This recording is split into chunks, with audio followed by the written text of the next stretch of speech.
Хаврын хураашилт эхэлж ойхээрийн төмрийн харанг дэлдэж эхэллээ. Булган аймгийн Сэлэнг суманд өнгөрсөн амралтын өдөр буюу 3 дугаар сарын 31-нд ойхээрийн төмөр гарсан байна.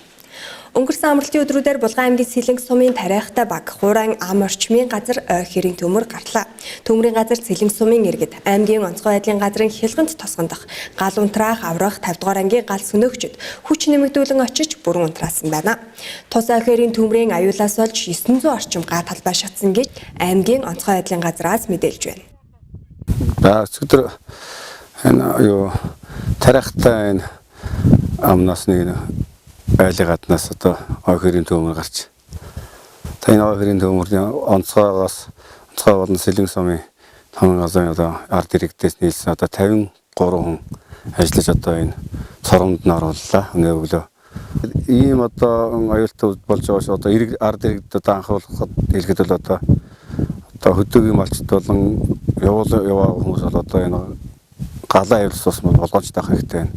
Одоо тамхи ил задгаа асаас нэмгээ хаях, амун нормоо одоо гадаа ил задгаасах, амун одоо бас энэ хойд одоо өнгөрсөн жил их жимс их орсон энэ самар жимсэнд одоо зөвшөөрлөгөө маш их бас зорчиж байгаа.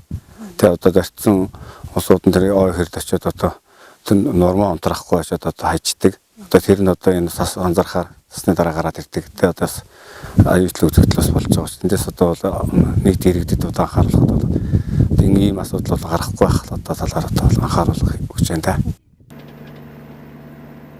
Бугын нэвэр самар ойн дагалдах баялагт явж байгаа иргэд төмөр тавих эрсдэл өндөр байдаг байна.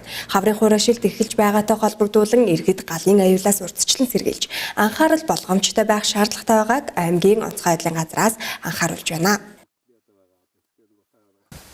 Өчтөрийн гарсан гал төмрийн дуудлаган дээр манай албанаас нэг 18 албан агч ирж ажилласан. Тэгээд энэ нутгийн Сэлэнг сумын тамга газрын дараах тэгээд орон нутгийн иргэд тэгээд аж ахуйн анги байгаль юуны тусгай хамгаалтын газрын хүмүүстэй хамтран ойрын төмрийг богино хугацаанд түргэн шуурхай унтрааж одоогийн байдлаар цурамд нь оруулаад.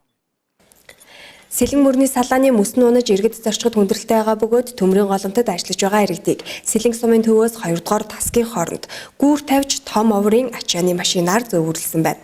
Одоогоор төмрийн шалтгаан тодорхойгүй байгаа бөгөөд шалтгаан нөхцөлийг тодорхойлохоор аймгийн цагдаагийн газраас ажиллаж байна.